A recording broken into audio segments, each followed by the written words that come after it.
Chères âmes en conscience, bonjour. Bienvenue pour cette nouvelle lune du 17 février 2026. Elle est un point d'accroche sur une échelle de la part divine en nous, qui veut se réveiller pour nous permettre une liberté, celle qui nous respecte dans notre individualité et qui se fond sur notre identité généreuse. Cette nouvelle lune est un reflet puissant de notre vérité et qui puise dans le néant de notre lumière pour en transcender une victoire. Votre singularité est une recherche qui saura sevrer vos penchants vers des attentes qui comblent un vide de sens. La communauté de déchéance reste un puissant fond et la couleur d'une principauté encore vierge de ses conquêtes. C'est dans cette ferveur que chacun d'entre nous aura le reflet de son prisme d'incubation de ses valeurs. Et le principe est de se donner le meilleur. Comme les nuages qui donnent des pluies généreuses et qui ne sont en aucun cas des fleurs de nos sentiments, vous saurez vous mettre sur une ligne de confidentialité quant à vos émotions. La prise de votre authenticité reste une meilleure version pour que vienne la part de chance de reprogrammation de votre structure. Les nouveaux projets vont émerger et formeront une base solide d'une force qui aura la délicatesse de vous accompagner sur la route de vos combats de richesse de cœur.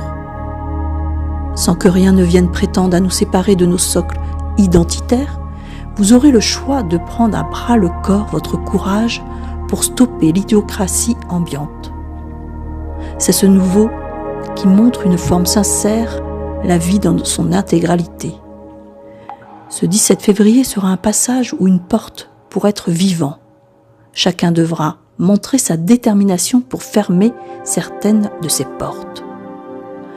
Vous et la lumière ne faites qu'un pour recevoir le niveau de conscience qui donnera la mesure de votre nouvel engagement.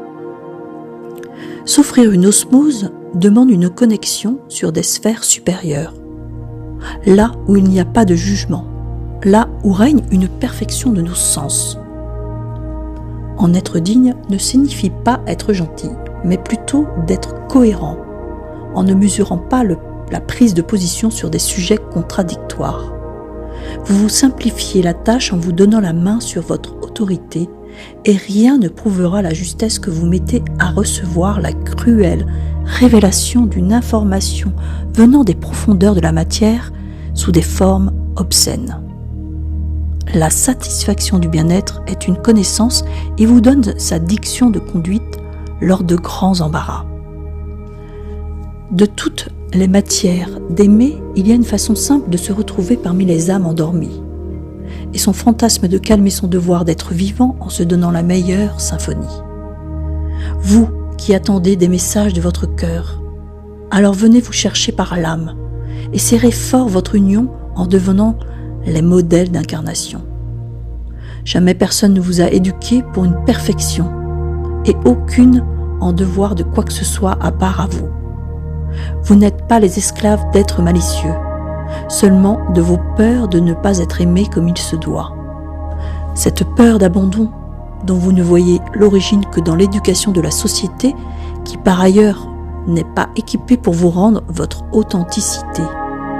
Si vous avez l'audace de vous rébeller, alors le mensonge et l'hypocrisie viennent frapper à la porte de l'incohérence en prétendant en être l'ambassadrice. Chères âmes en conscience, vous qui incarnez la loi de l'univers et qui ne cédez pas à l'imperfection, devenez les meilleures étoiles qui brillent encore dans ce monde absurde, sans en jeter une précieuse croyance que vous ne pourriez être des oiseaux de mauvais augure disant s'être trompés de planète. Reflétez l'arc-en-ciel de votre parcours. Donnez sans relâche votre voix aux opprimés qui ne veulent pas se libérer de leurs chaînes. Ne les lâchez pas. Donnez de l'espoir, même si la lune vous reflète une mission orgueilleuse. Acceptez en sachant le bon qui sort de votre cœur est une étincelle de vie pour certains. Avec toute ma gratitude et ma lumière, Catherine Anet pour Écriture Connectée.